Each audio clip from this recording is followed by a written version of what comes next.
Good afternoon. I'm Fiona Boyd, CEO and co-founder of EdSmart, the digital forms, workflows and process automation platform helping schools around the world digitise their administration. 2020 has been a year like no other, and along the way, EdSmart has been able to track the COVID-19 journey and its impacts on schools in Australia and New Zealand through talking to the principals of several of Australia's and also in past webinars, New Zealand's leading schools.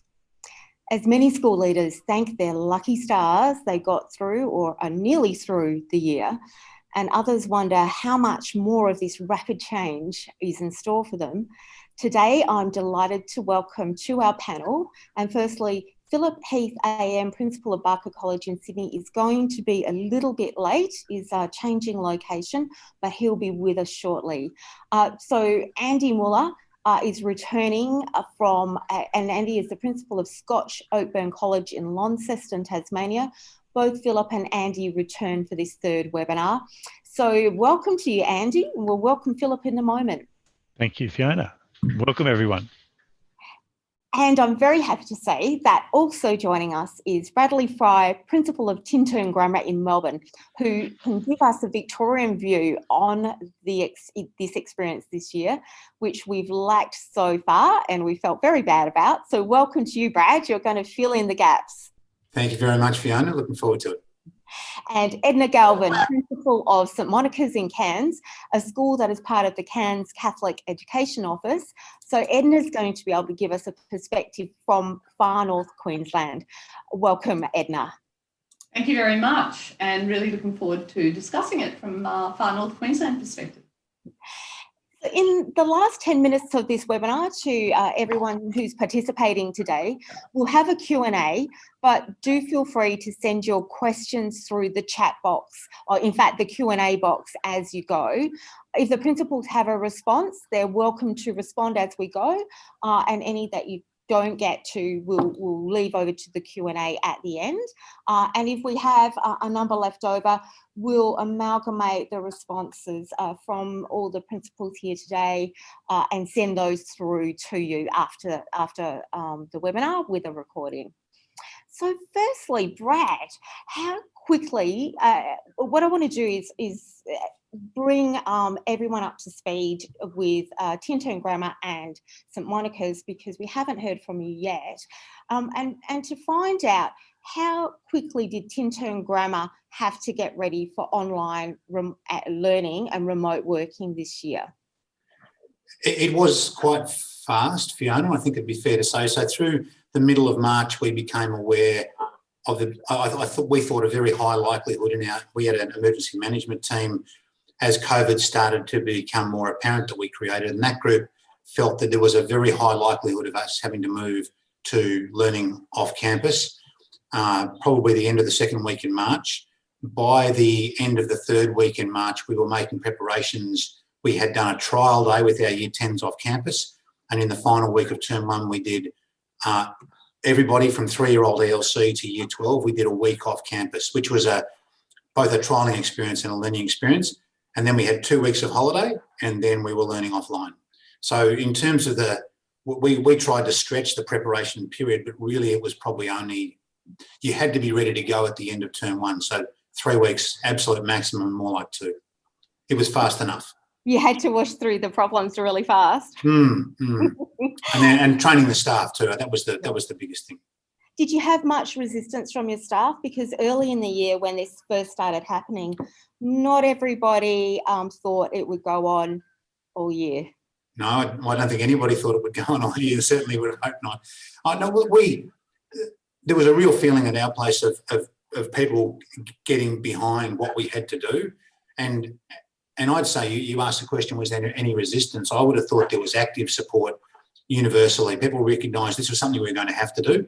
It wasn't discretionary. We didn't have a choice about it. And the amount of sort of peer teaching and learning that took place, people bringing in ideas from outside and spreading them through our teaching staff, our non-teaching staff, IT and so on, working to support them. Now, there was a really amazing sort of a feeling, a bit like it must have been in the Blitz, I guess, in London, where everybody bound together and worked really hard to achieve the same goals. It was terrific. Great to be part of. So Edna, in Cairns, in far north Queensland, you were quite remote from having a large number of cases, but being your major industry is tourism, I would have thought that your parent body would have been affected quite quickly and quite early. Was that the case? Yes, absolutely. The tourism is huge in Cairns, and of course we have an international airport, so quite a lot of Asian tourists coming in quite regularly, so that was really quite rapid. First of all, obviously the loss of the Chinese coming in, but then the Japanese. So very, very quickly affected because the reef and the mountains are very close here, and many of our parents, including we have some Qantas pilots whose students attend the college, and they have been put off at the moment, which, you know, is an amazing thing really to think a Qantas pilot is being stood down. So yes, it was very, very rapid. And we have boarding students. So immediately we were aware that some of those were going to have to go home to the Torres Strait and Papua New Guinea. So the minute we heard, we did start making plans, absolutely. And now we are welcomed by Phillip Heath AM from Barker College in Sydney. And Phillip, yes, your mic is unmuted. We just love you to give us a welcome to country. What we've done so far is just get up to speed with Edna Galvin at St Monica's in Cairns and Brad Fry from Tintern Grammar on the Victorian and the Cairns experience of coronavirus, which yourself and Andy have shared along the way. But let's kick off with a welcome to country. A great honour. I hope I'm coming through now. Can you? Yeah. Yes, perfect. Thank you. My apologies for the delay, little technical problems that nobody else in the world has, only me, particularly this year. I'm in this boat all by myself this year. Could I say, Nalawawa, Baya Dijiragura, Dara Gura, Dalagala Gura, Nala Yaban Yama, Baya Nugarbari, Dara Yura, Barangay Yagu Barani, which is translated as saying that in the Darug language that we say to each and all of the people on this line that we recognize that I am speaking to you from the land of the Darug people, and that I am speaking and singing and recognizing the Darug people with love and gratitude, the people of yesterday and today and tomorrow. They belong to this land belongs to them. And in that same spirit, may I acknowledge the first peoples of the countries from which your schools come, and enjoy the benefits of the love and care of generations upon generations that preceded European settlement in this country. So I pay respects to elders past, present, and emerging, and recognize that we are all walking towards a more reconciled and peaceful nation based on hope and justice. Thank you. Thank you, Fiona. Thank you. So, having had that beautiful welcome to country, and isn't the perspective so lovely, like past, present and future? So, you know, time is not one thing. Let's go to our core topic today, which is around COVID normal. There has been some good news reported over the last week that the various vaccines in trials are showing good effectiveness, and Moderna's reporting is 100% efficacy, which I'm not quite sure how they cut their rationale, but let's say that it is 100%. However, with the best will in the world, I don't think any of you are expecting everyone to come back vaccinated to start the school year next year. There's a lot of logistics involved in distributing that vaccination, and there's a community to get on side as well. So I think everyone has made preparations to come back in a COVID safe way. Would that be correct? Mm. So maybe we can share that so that, you know, other schools can hear, you know, what have been the steps that you've undertaken at your school, or your team has undertaken at your school, to come back in the new year in a COVID-safe way. Phillip, maybe we can start with you. I'd love to. Thank you. Regulations are changing all the time. We're watching press conferences as much as we're watching the news, which is bizarre. And even today, there were further announcements being made about what 2021 might look like, with a gradual easing. So we actually have two plans. We have the, if you will, business as usual plan, which is essentially the routine raft of welcome staff, welcome new families, orientation events. And then we've got some COVID-related ones that bear in mind the current sets of regulations, which we're hearing may be eased, especially with respect to parents being on site, and how we can encourage the welcoming into 2021. So 2 sets of plans. We will continue to ask our COVID planning team to meet occasionally during the break to check in, to make sure that we are compliant. The notion of compliance is problematic because we're beginning to see in neighbouring schools around us that people are adapting and adopting the regulations slightly differently. They're interpreting things differently. And then we have families who have children in other schools, helpfully coming back and pointing out those differences and encouraging us to be more liberal in our interpretation. So we'll hold the line. And so the 2 plans, but the emphasis will be on as much return to connecting people to the community as we possibly can. The one loss this year, really notable loss, is for our new families to feel that they belong. And all our survey data is starting to reflect that.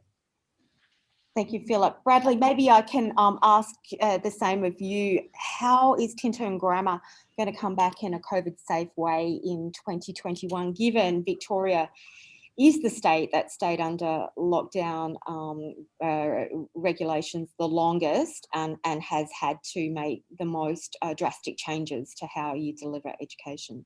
Yeah, we certainly did stay under the longest, and I think certainly our state government is adopting a highly risk-averse approach to it. We're governed by a set of state regulations in the same way as Phillip, and I'm sure Andy and Edna are as well. Schools Operations Guide. We're at what's been described as the final step, and I imagine that those requirements that are still at this point legally enforceable in our state, I think they will still apply at the start of next year. They may not apply for all of term 1, but I think they'll certainly apply at the start. So that has to do with density for adults in spaces, density for students in spaces. Masks are okay outside of class. Sorry, no masks is okay outside of classrooms. Masks still required in any indoor space or any outdoor space where they can't be 1.5 metres apart. We're still required to continue doing the sanitising. We no longer have to track people across campus and make bubbles. So as Phillip alluded to earlier, we've had constant and incremental shifting, sometimes bigger, sometimes smaller, really over the period of the last 5 or 6 weeks. And we've had a new operations guide about every week since the start of term 4. And very helpfully, it's only been most recently in the last one that they've highlighted the things that have changed in yellow, which was really lovely and very helpful. But prior to then, there was a lot of reading and a lot of work. Similar to Phillip alluded to, we had an emergency management group which had 17 people on it from every area of operation in the school who contributed to our COVID response.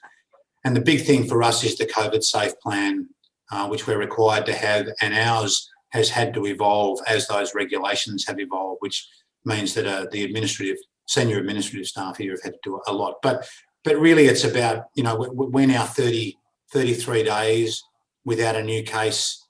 So that's elimination has been achieved in our community according to the definition of it. And so I think our vulnerability is going to be around return travellers, and then when they open the borders, it'll be to people that are out of state. And as a school, obviously, we don't have a lot of control over that, but it does affect us, like all of us, I suspect. We have overseas students, and that's going to be that's the next big barrier for schools that have them, and particularly for boarding schools. Thank you. Edna, maybe we can find out from you at St Monica's, what are some of the differences that will enable St Monica's to come back in a COVID-safe kind of way in 2021? Absolutely. We're starting pretty well how we've ended. We have only a very small space, so the buildings are quite high, so students are very close together. So they haven't been made to walk certain paths, like there's certainly sanitation stations all over the school. In the early days, they were wiping all their desks down at the end of every lesson, and each desk had a list of who only sat at that desk, so that when, so you're limiting who did move around. So some of that we've obviously eased up on, but we kind of still got that as a backup plan, how we were when we first had to have students back on site. Just being very mindful who comes on site, because we're right in the centre of the city, and all the hotels where the guests are now flooding back into are just across the road. So we're pretty strict about who does come on site. Catholic Education did give us a COVID update every week, and we have a business as usual type COVID plan, but then every time there's an event at the school, and we had to move all our graduation plans to the college. And once again, we had to have a lot of them outside, which was a weather consideration here in North Queensland at that time of year, but we're pretty lucky so far, just to make sure everybody could be socially distanced. So, so every time there is an event at the school, contact tracing must be done. They must have all the right sanitation stations, and they're very strict on who's coming on site and so forth, and trying to really limit that. And we're right beside the Catholic Cathedral, which of course also has another whole set of strict rules. So just being mindful, I guess, that anyone coming on site or near the college, that our students are protected. And of course, our boarders have all gone home, so some of them to Papua New Guinea and Torres Strait. So we'll see what the rules are about their return as they come back into college at the beginning of next year. Thank you, Edna. And Andy Muller at Scotch, Oakburn. What does coming back COVID safe, COVID normal look like at your school in Launceston for 2021? Picking up on what's already been said, I guess we're hoping for the best, but planning for the worst. And our borders open to Victoria on Friday, and so we'll have people going both ways around the country. And so planning is really about what do we do if there's an outbreak, or if there is a case reported here at school, teachers prepared to go back to e-learning at the drop of a hat. And all of the usual things are staying in place that we've had all the way through. But because we've been in such a good space relative to the rest of the country, and I'm very aware of that, there's an element of I guess I wouldn't say complacency, but it's that natural desire to get back to what we know. And Phillip mentioned about our new parents, well, especially our parents of our primary children desperately want to get back into the classroom. So we've had to, and we will continue next year to have a book-in system, so that we've only got a certain number of parents in the classroom at any one time, so that we don't go over that sort of capacity quota for each of the rooms. So we'll be looking at maintaining that sort of thing. We've got drop-offs rather than parents actually bringing students in. We'll continue to do that, but we're getting pushed back, as no doubt Edna, Brad, Phillip are, and other people around the country. So why can't we come back into the classroom? There's no COVID here, but we have to maintain those protocols and hold firm, because it will come back, and until everybody is vaccinated, and that's not going to happen through next year. Certainly through the majority of next year. So all the usual things, the hand sanitizer, we're looking at capacity limits and all that sort of thing, making sure that we can't have whole sections of school, so middle, senior, junior school gatherings. They've got to be in year levels or houses, and maintaining that sort of thing. But it's that connection with the parents, I think, that has been the big loss through the year. Whilst when we were e-learning, they had that increased understanding of what learning was going on. It's now been completely taken away since we've been back in class, and they haven't been allowed in class, and now they're clamouring for it, and they're wanting to get back in the classroom. So all of those sorts of things. But the big one is our teachers recognising and being prepared to return to e-learning if required, when there is an outbreak, and there'll be spot fires that'll pop up that'll need to be, put a ring fence around, and that may be here the same as it could be anywhere around the country. Just thinking about your team, because everybody, your staff, and I've heard from a number of professionals this year that they actually, and they should have before, but they now have a respect for teachers, a newfound respect for the actual work that happens because they understand what it is now.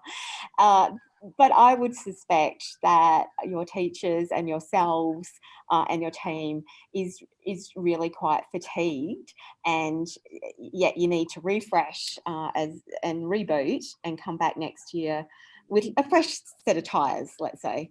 I'm just thinking, what are you going to do with professional development next year to, help your teachers, because this keeps on going. And it's not really over till it's over, is it? Maybe Edna, I can start with you. What's the thinking there? Yes, the college has always used since 2015 the online learning platform Canvas. And so they, even if all of them hadn't embraced that as much as we would have liked them to, because so many had when we did go to online learning, it meant there was an awful lot of staff who could assist those that were still not really in that space. So they really are now, I think, making sure that's ready to go back to if we need to. But also next year they're going to let parents access a lot of that. So that's one way of getting parents a little bit more involved, because that's correct. They were able to see what was happening when they were at home. So I guess that's certainly something that we're looking at very carefully.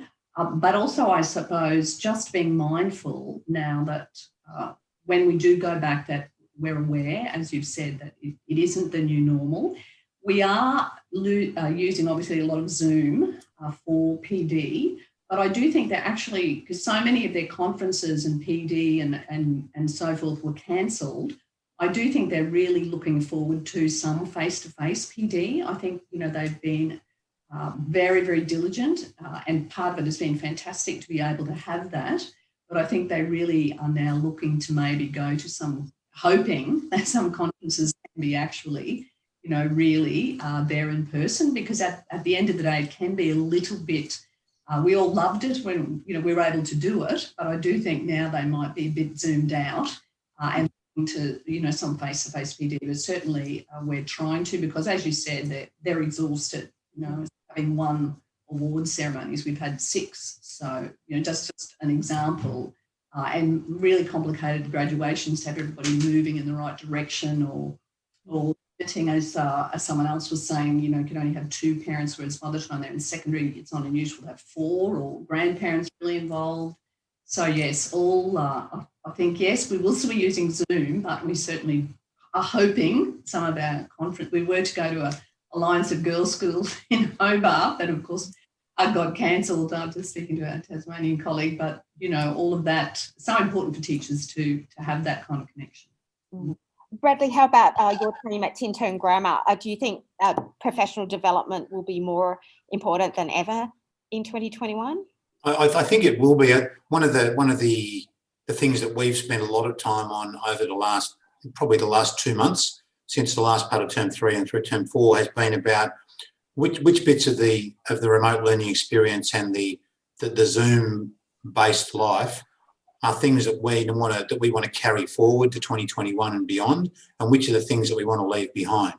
Our school is heavily community-based, so there's a clear understanding that we need to bring our people together physically. I think, as Edna referred to, people want to be together, and it's counterintuitive even just to be that 1.5 metre apart. You see people everywhere, and going into shops, I feel it's sort of quite uncomfortable. So we need to find ways to do that. I think it's going to be some time in Victoria before we're able to bring really large groups of people together in a single space physically. So we're looking at the moment at a sort of hybrid delivery of methodology for professional development, where some of it will certainly still be online, external and internal, I think, and some of it will be face-to-face, and certainly we'll be trying to bring our people together much more initially. In terms of what we do, I think there's more development to come in terms of the way that we can utilise online tools. For a long time, people have been working with things like flipped classrooms, being able to get students exposed to new things overnight for homework, bring them forward and discuss them and obtain sort of deeper learning. And I think that we still have many, many sort of possibilities for improving that. And I would see that we're going to have professional learning that's going to be based around how to expand not only staff capability, which is really important, but also the way that our staff, their perspective on how they utilise that capability. And in terms of being able to think outside of what they've done before, which I have to say, like I'm sure at all the schools represented here today, our staff have been astounding in terms of the progress they've made has been enormous, and the speed at which they've made it has been truly remarkable. And I think that we can also tap into that to finish up. I think that's the big thing, is there's excitement in our staff, and despite the fact that we're at the end of the year and people are very tired, there's an excitement in a realisation that teaching can actually look different to what we experienced ourselves when we were at school, and what we did perhaps for the first, anything up to the first 30 years of our career. We go, geez, there is something different that's possible, and some aspects of it actually, I think, are better. And so I think that's where our professional development focus will be. So I wonder if I can pick up with what you said there, Brad, and throw to you, Andy, and then to Phillip around, well, if that's the case, education can look different because teachers adapted to some tools. Some had been using, others hadn't. But is there now a role to really support them to master those tools? Have you got a thought on that, Andy?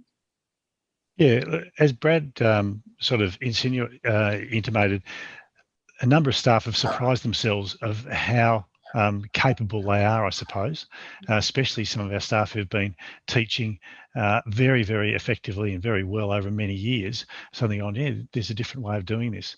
And so a classic example is use of the swivel technology, where you can just set a camera up. We've got students who are currently overseas. Our international students went back home so they have a certain period of decent period of time over the break at home with their parents, and just setting up the swivel technology, and then doing your editing and all that sort of thing, and delivering that lesson to students remotely. So we've got a blended model happening. We've got the students in front of us. We've got those overseas, and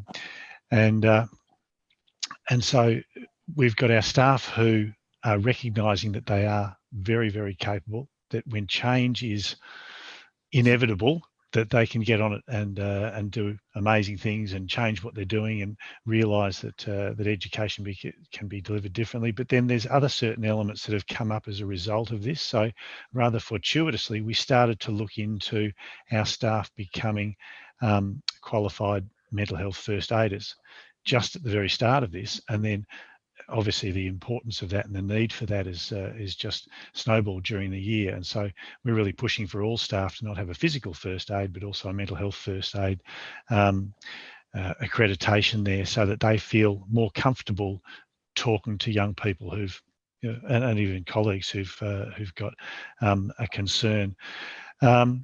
So there's those elements of it, and just making use of the open-mindedness. I think I've mentioned on previous Zoom setups like this, where we're actually about to launch into a new strategic vision, and we were working on that through the year, and suddenly the 3-year horizon became yesterday. So staff have had to rethink about what the next 3 years actually will look like. So yeah, lots of opportunity there, and we've got to learn from it. The same as we say to our students, we've got to learn from all of these different experiences, otherwise they're wasted. Absolutely. And Phillip, I'll ask you, is professional development going to look different at Barker College next year? And what I'm thinking of is, so many people have been thrown in the deep end and they've learned how to swim, but within a tight range. And so, there is an opportunity to step back and learn those digital skills more properly, masterfully. What do you think around that, off the deep end is one way to do it, but we can't live like that forever, I would think. I think we've been writing a lot of checks this year, if I can put it that way. Mm-hmm. And we need to make sure that the professional capacity bank account and emotional bank account is replenished. so consciously, we've been doing all the things that other colleagues have been mentioning, and you know, it's very reassuring actually to hear that others are walking the same journey. It's actually really quite encouraging. We're moving, Andy, the mental health first aid into the student population now, based on the same logic. But there are two impacts that have now become readily apparent, and they're now more apparent than they were in September. The first is that people are craving normal, so we want to recover something of the connection that we have missed. But the second thing that goes with that, and this has been harder for me to follow, is to slow down a little bit now, because we've had to be quite agile this year, a lot, and that there's been a kind of ambient uncertainty.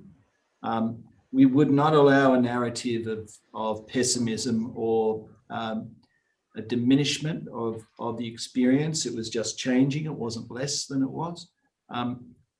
I think to get to this point of the year that's taken a lot of energy from people, a lot of energy credits have been spent.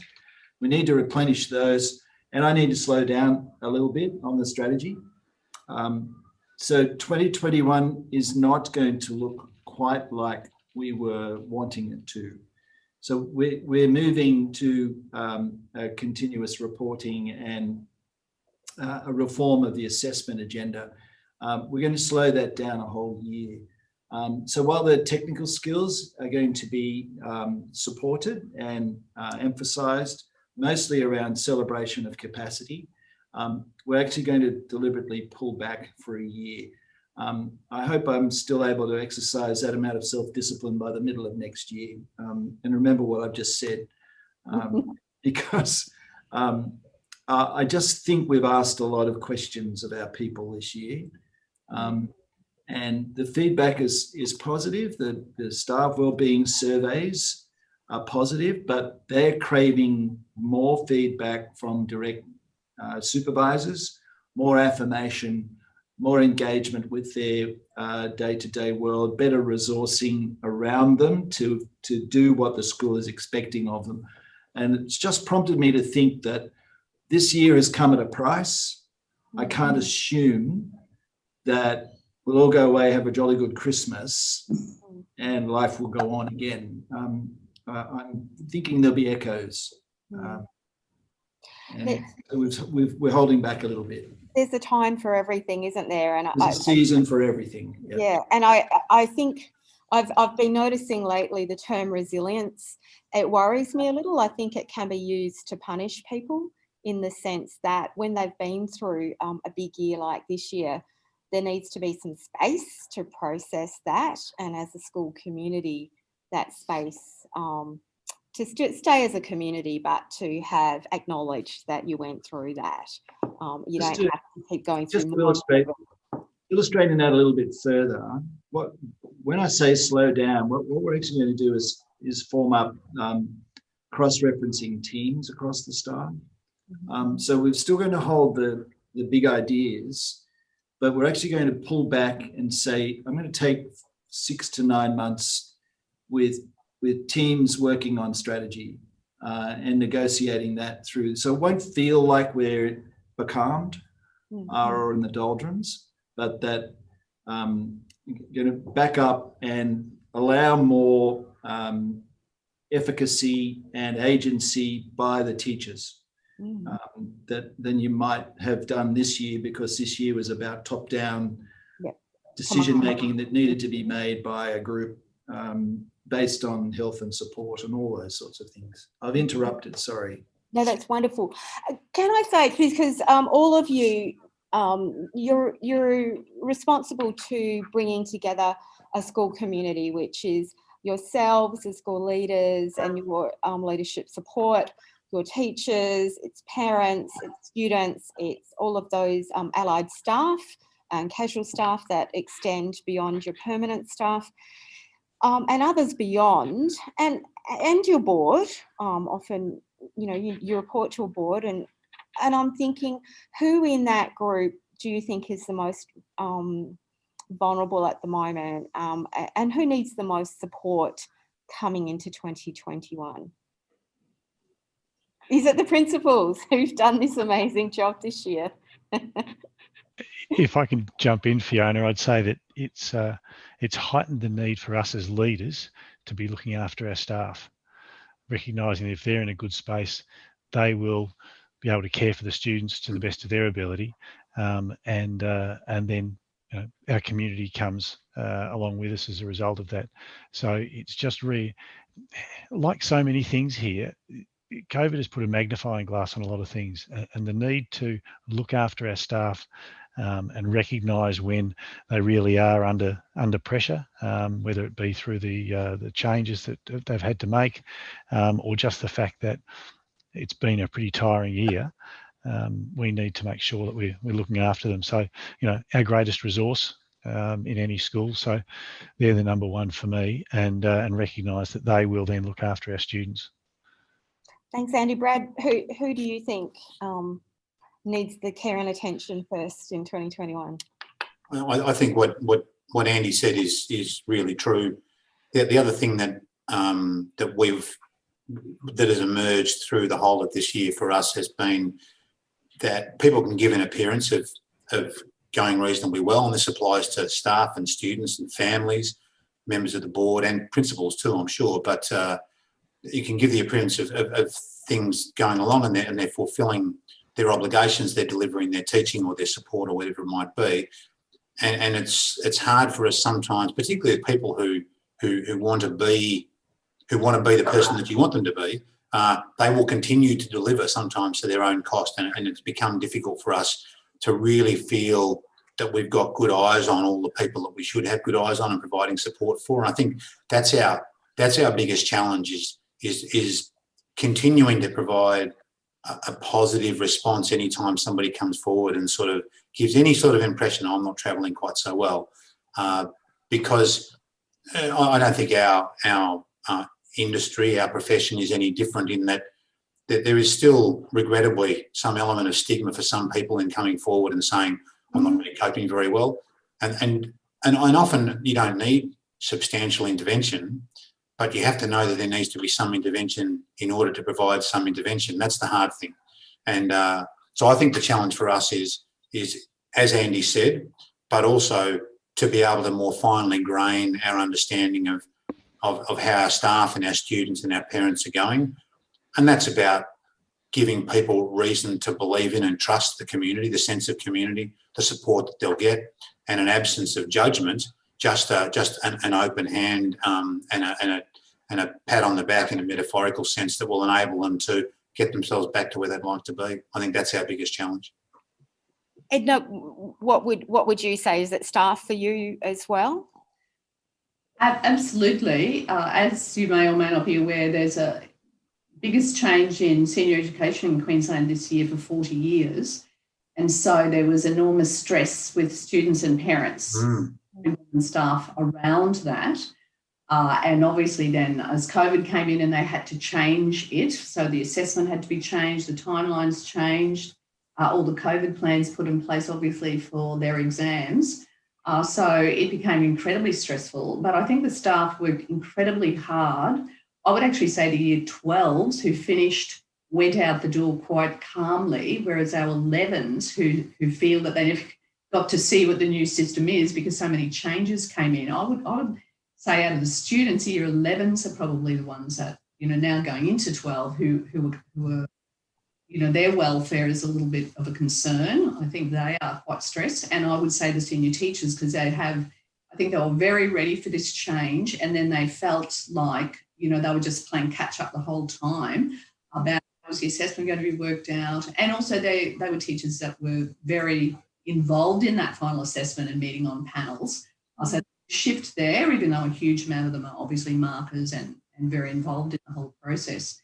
So that was an extra layer. I think that was quite stressful for our staff, the new system and the fact it was a COVID year. And it was actually our 130th year. So we had quite a lot of events. One of the best things was on the leap year night just before, literally all hell broke loose. But we did open a building in the middle of it, with everybody socially distanced.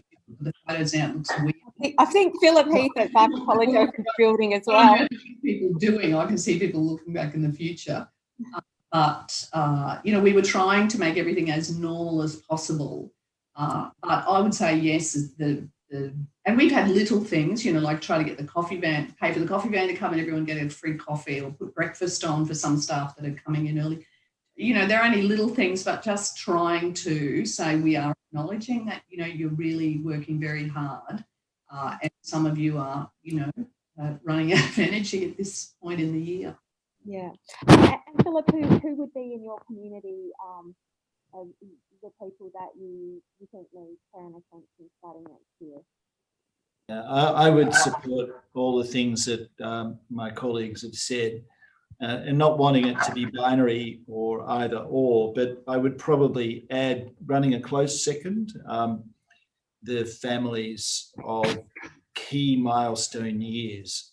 So year 6, year 7, in our parlance here to be year 9 going into year 10, and then your leavers in 12.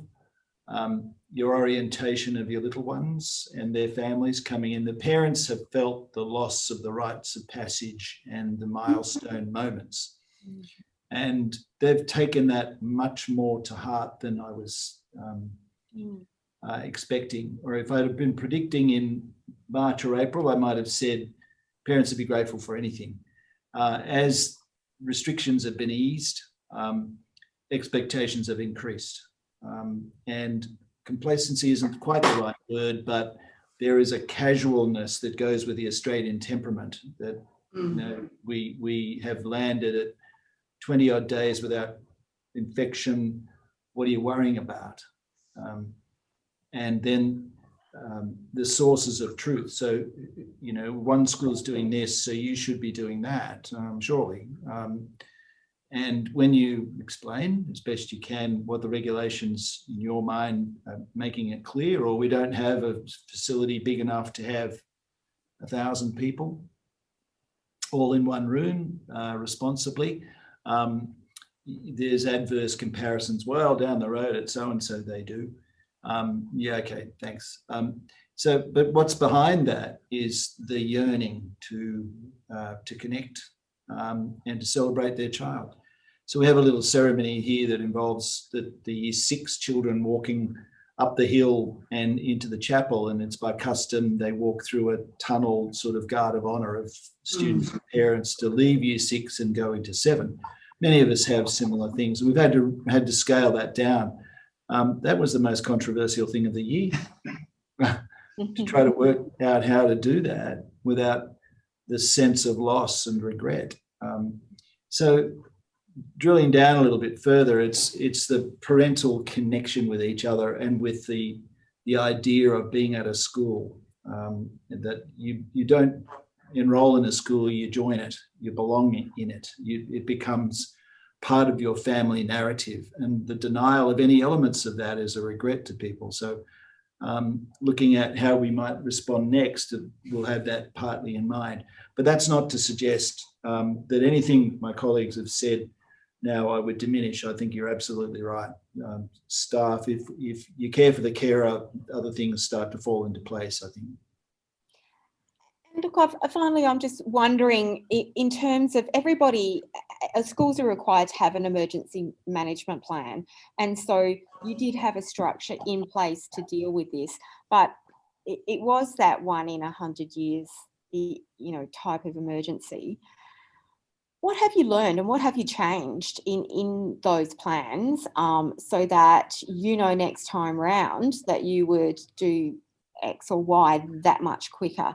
Maybe Brad, I can throw to you. I'm thinking about how old I'll be the next time round, and possibly it won't be my responsibility if it's a 1 in 100 years. Although the way that medical things are improving, you never know.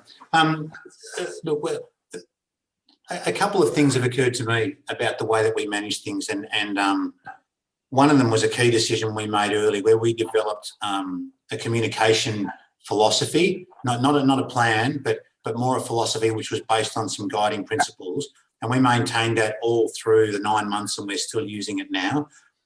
And that made me aware that, and this doesn't have much to do with emergency management plans directly, but that communication is everything. And when we've surveyed our families and our students during the course of the pandemic and then at the end of it, what became apparent was that because we did that really mindfully, and that emergency management group decided on a week-by-week basis what would be communicated, when we would do it, what the sequence would be, so we didn't overload people's inboxes, but they never felt left alone. And the feedback that we've had was that built enormous trust and faith in the school. And we made a couple of decisions where we called some things early, and we were lucky because the government then called them just after us. So that made us look really wise, which was fortunate. And we didn't have any where we made a call and the government went the other way and we looked silly, and that was fortunate as well, because it can go either way. But I think that communication plan was something that taught me as a leader the importance of just being really open and sensible and walking through things one step at a time. And your community will go with you in that set of circumstances with confidence. And the more that you build that trust, the greater the confidence that they have in you. And if you have to make a decision which you might have a greater proportion of your community might go, I don't know that I'd do it like that than the other ones, you've got credit in the bank and they'll go with you on it, and then they'll support it to other people. And I think that's the thing that I learned the most in terms of leadership through the course of this. There were lots of other operational things and structural things as well, and we reviewed our emergency management plan. But as an overriding principle, leading your community visibly, I think, was the most important thing for me. Was that true for you as Phillip? Because I remember initiating these webinars because of your missives that you wrote to your community, and it was so obvious that you were bringing everyone together and you were informing them of what was going on, and you were making this very, very clear to them that this was a thing, not something you were ignoring at Barker College, and that you were planning towards all eventualities that might occur. And I remember at the time saying, that's so on the front foot, and I really want to share that thinking more broadly. Was that true for you, Phillip, following through with the communication clarity? Was that a key thing? Yeah, it was. In previous surveys, our communication, as much as we applied ourselves to address it, had landed lower in the rankings of parent satisfaction than we wanted. And it was enormously difficult issue to address, because what does communication look like? What do people want to hear? People might resent hearing from you too much.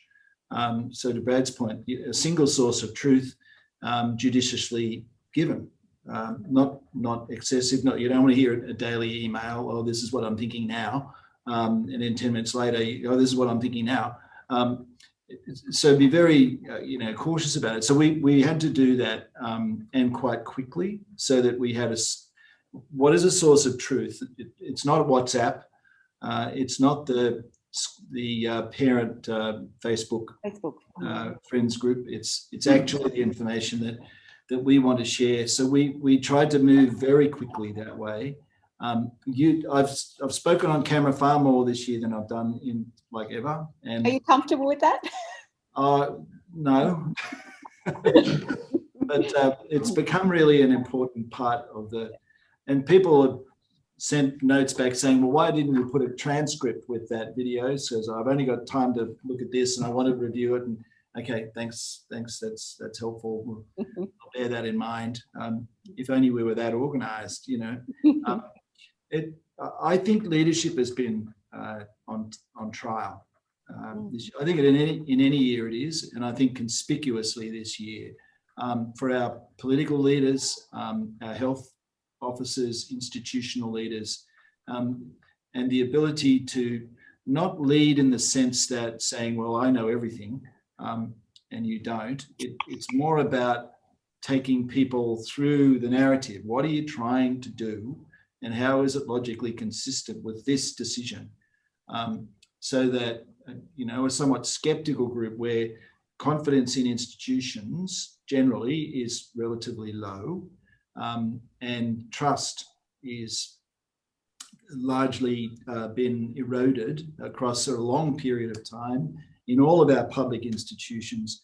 Into that space, heads and school leaders and people in responsibility in our schools have an incredibly important and highly influential role, which in my view has affirmed this nation, has actually lifted our spirits, because we have started trusting each other again.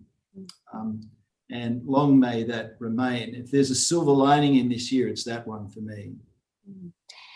And Andy Muller at Scotch Oakburn, are you changing your emergency management plan? Communication, you as well said that in other webinars that was key for your parent body. What are you taking away from this year? We're not changing our emergency management plan, because I think they're fine for a structure, and then they've actually got to be able to flex with whatever the actual emergency is and to put in place the most appropriate response. But for us, it was, or the things that were highlighted was the importance of determining what is your key rationale for your decision making. What is at the core of all of the decisions that you're going to make, and once we've worked that out, and that was, like it is for everybody around the country. It's about the health and safety of our community, not just our school community, but the broader community as well, and especially living in a regional city where you sort of are, in a sense, a larger proportion of that community. There's a fair onus there. So that, as has been said, the sort of the consistent bite-sized chunks of information that relate back to that core rationale for your decision making, and clear, concise information. So there's no room there for people to catastrophize or hypothesize or what is not being told to us. So that, and as Phillip's indicated, the need to get in front of the camera, which I don't know how many people feel super comfortable about it. So it's one of those things that you do because you recognise the fact that it's going to be received well by a certain proportion of the community. And to see a face rather than just read the information on the page, I think, and that really came through. That clear communication was just so important all the way through, and through that, as Brad said, you gain trust, and with that, then people are prepared to move together, and through hardship, communities come together, and this has been the case here. I think we've all felt that. And our schools, communities have really rallied, and it's been a brilliant team effort. And Edna, what would you say with your emergency management response? Did you learn anything? Was communication key for you as well in Cairns?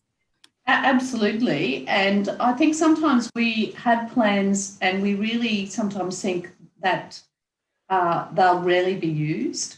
So I think it's been really good for our young staff because they've realised how essential it is to be agile, and that you must remain calm and make plans and, have backup plans, and be aware of that enormous responsibility of caring for students. Because I really do think, into the first world, we do have that idea. Where we live, we can do so many different things with our students. We can take them places, we can organise, have them overseas, we can send our staff to terrific conferences all over the world, and we suddenly realise, well, no, you can actually, something can happen and you can't move out of your house. And only essential workers, students come to school and be taught, and everybody has to go through a massive hygiene routine. I think it's just been a wake-up call. And I would like to think the lesson is learned is being appreciation of very small things, because I know I've never had so many parents really be grateful this year, for staff have made to try to modify even our best emergency plans into, what was appropriate under the restrictions that we were given. So I think the big thing is the reality that something like this can happen, because when it started, there was an unreality about it. And if you said, we'd be sitting here in December and, the office staff would be talking to people through a screen, we would have thought, bizarre. Crazy. Yeah. But But certainly, we just can't remember here that St. Patrick's Day was kind of the last normal day, because it was really from that week on that we got, the first plan to, bring out all the plans and prepare. So I think that's the upside. Everybody, all the simple things, or family, friends, health, concern for each other. And I know kids their wellbeing's been affected, but I think when they wrote their last, memories last week, there was a lot of, thank yous, and we're grateful, despite the fact some of them have had, not a great year wellbeing wise, which my colleagues have also mentioned. Well, I'd just like to thank you all so much for sharing your experience and your wisdom, also for leading your school communities. And I think it has been a transformative year. Look, it took a big thing to do that, but it has forged community in so many places, and an appreciation of what schools do that probably should have been there but had waned in Australian national consciousness. It seems to be coming back, and that's a really good thing. Thank you all for sharing your thoughts today, and also happy holidays. But thank you to Phillip, Heath from Barker College in Sydney. You've been here for all three, and it's been wonderful. Thank you so much. Thank you. Loved it. Andy Muller from Scotch, Oakburn in Launceston, previously St Leonard's, where my children went. Thank you for joining us as well and doing all three. It's been good fun and been a pleasure, Fiona. Edna Galvin from St Monica's in Cairns. Cairns Catholic Education Office is a great customer of ours. We love doing things with them because they always have an innovative take and always willing to try something new. Thanks so much for joining us, Edna. Thank you very much for the opportunity, and thank you very much for sharing with the other three principals. And Bradley Fry, you have filled in the missing piece for us because we neglected Victoria. We felt very shamed for being so neglectful, but thank you for joining us today from Tintern Grammar and laying out the Victorian perspective for us. No, I've really enjoyed it. Thank you for Fiona for the opportunity to be part of it, and great to listen to my colleagues here from the other states as well and compare those experiences, as Phillip said. So thank you very much. Goodbye and happy holidays, everybody. Thank you. Thank you. Bye-bye. Hi, thank you. Bye.